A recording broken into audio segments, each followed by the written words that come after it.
Hello again from your co-editor Aisha Connor-Gayton, here with our favorite wellness coordinator Jason Plourde. Hi Jason, how are you? I'm well, how are you? Doing very well now that we get to talk about November Chaparral. We're continuing with our David Bowie theme. If you're not a fan, I'm so sorry. You're going to get to know much more about him. And this prompt here for our wellness column, we're looking at a song called It Ain't Easy. Probably one of our, maybe one of his major hits for some people. Depends on the depth of your devotion to David Bowie. But we definitely want to give columnists an opportunity to reflect and share. One thing that was not particularly easy in this position, and specifically, what are the personal strategies that help you kind of overcome challenges and make it to the top of the mountain, quote unquote. My fingers are doing the quotations since you can't see me. So let's talk about it, Jason. So let's talk about personal strategies. What are the challenges you're seeing as the coordinator or that you have seen, and how do you personally kind of address these challenges as they come? Well, first let's go to the second part of how you get to the top, quote unquote. I'm not anywhere near the top. I'm still at the bottom, scrapping my way up and working my way up. And I think that's just my journey, that where I'm at in my journey. Mm-hmm. And I think that really, if you think about things in the grand spectrum of things, you should never be at the top, because if you're at the top, that means that what else is left? Mm-hmm. You need to create a new top, right? That's kind of like the ultimate goal that I think of, is like, if I ever do get to the top, then that means I'm going to have to, stop being the wellness coordinator because it's no longer challenging. I really like challenge. I think most people like challenge, at least a little bit of challenge. So that's one of those things that, like, I'm never going to be at the top. Will I try to get there? Absolutely. But there's enough change in things that I do with, the wellness program, teaching and things like that I'll never be at the top, which is why I love this job. Yeah. So I love this idea of, I think you said most people like challenge. And I think even in the context of like wellness, this idea of change and challenge, and then kind of welcoming that, as opposed to being like, well, I'm at the top, I've done all of that I can do, and now I can kind of like put it down and just kind of go to something else. So it's interesting that you see this as a part of the job. So speaking of, so you've kind of touched on challenges and how you're still kind of ongoing. So what are some strategies that you use in your position as a wellness coordinator to kind of, get it all together, or at least bring it together? Because like you said, you're not at the top yet, but pushing it forward. So what are you doing, even organizationally? Are you saying mantras every day? Are there affirmations? Like, what are your strategies that are happening here? I may look calm and cool on the outside, but I'm a hot mess on the inside.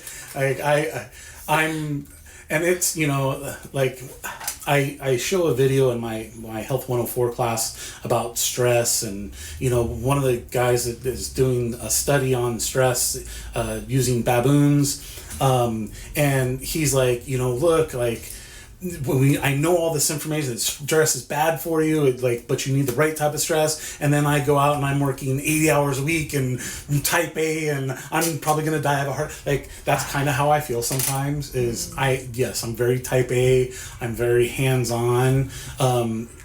Is it the right thing? Not necessarily. I wouldn't suggest it for other people, but like, that's just how I am. I've learned, and I'm still have a tough time with this, is trying to delegate. Like, that's, especially when I'm so invested in like the things like the wellness program, it's hard for me to delegate to other people, because I want to make sure that, I think I've piggybacked on what Aaron has started, and I want to continue, it to grow and to get bigger and better. And so I need to do a better job of like delegation. That will help me, and that will help with the saving of the hot mess that's all inside. But that's just one of those things that you deal with. Like, I don't think there's a perfect way how you deal with challenge and change and things like that. I think everybody's kind of different.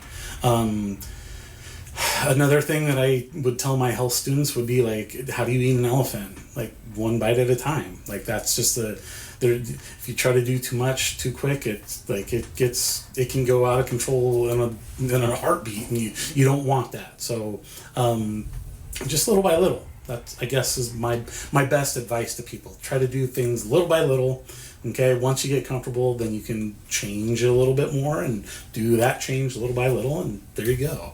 Yeah, and I will also comment, I do not think you appear as a hot mess, which I feel like a lot of us say that, and we're like, maybe it's the classroom environment or something. You're used to just looking like you have it all together in front of the students when you absolutely are like falling apart behind the scenes. So I'm sitting here with Jason. He does not look like a hot mess. I know how to fake it until I make it. Exactly, right? that part. So yeah, so we know that, but I think you've touched on so much here in terms of, I think at least from what I've seen in the last 2 years, since you've taken over from Aaron, again, with the wellness program, exactly what you said here. So bit by bit, you've been building different pieces. So it starts with just, I don't know what the very beginning was, but if it was like the fitness hours or whatever, and you've built additional activities, and now we have all these kind of one-offs that happen too, and the open fair and all these things that are happening. So the bits are coming together. And then also the delegation, there is the Wellness Advocate Program as well. So you are trying to do these things. I know you don't feel like they're happening in the way that maybe you envisioned them originally, but I do see that in practice as someone who's kind of outside looking in, right? And I hope that a lot of our other listeners / readers also feel the same. Well, I appreciate that. Yeah, it's really important for me, I think, for us to look at the work and take the step back. And a lot of times we just need our colleagues to say it to us because we are so enmeshed. Like, I'm also an A-type who's deeply involved in everything, and so sometimes I need someone to pull me back and be like, look, here's the landscape that's been creative through your work, right? And that how it's connected. So we're glad to be able to reflect on that see, Bowie has a little bit of something for everybody. You don't think it's that deep, you're talking about spaceships or whatever, and then you really break it down and we're getting to the meat of it. So okay, so let's talk going forward and what our listeners and readers can do. So another part of the song that we talked about It Ain't Easy is the next steps for the future. So how can the listeners, readers, guild members, if you haven't signed up, please do so, folks who are engaging with this newsletter and with wellness, how can they make it easy for you going forward as the coordinator? I mean, it's hard.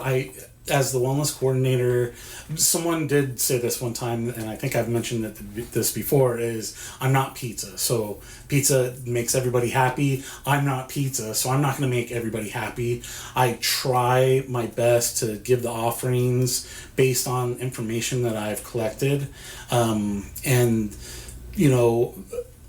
I sent out a survey at the end of last spring to see if maybe people want to change things or what's the and got an okay response, not as great as I was hoping for, so like if people have ideas, talk to me, send me emails, because in passing or coming by and saying, hey, what if we tried this? Like by the time I get up to my office or get to where from one place, like I'm going to forget because I've got a million things going on just like everybody else does.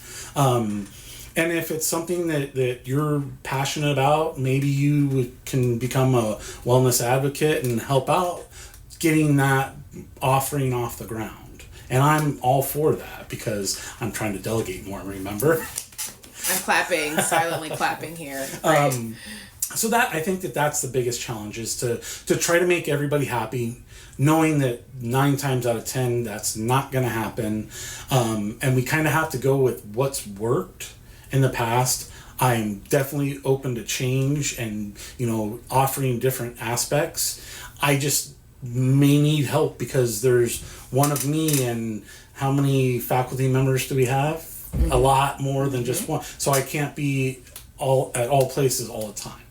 So that I think that's another big ask, is if you're looking for something specific and you're versed in it and you're willing to help get that offering off the ground, I'm all for that. Talk to me. Let's interact and get it, see if it can come to fruition. Yeah, absolutely. And I know I also encourage everyone here, because I know we do have so many interesting things that we do outside of this place. And I think a lot of them would work very well for the wellness program. I know we're all very busy, but why not double dip? You can do it here, do the thing that you love, and then also help out Jason, and then also get some flex while you're at it for the faculty. We're still doing that, by the way. So if you need flex, currently that does count in your like attestation or whatever version we're doing for the future. Well, thanks, Jason. I hope this has been helpful not only to our listeners / readers to learn more about how to strategically think about wellness, but also just your lived experience as the coordinator,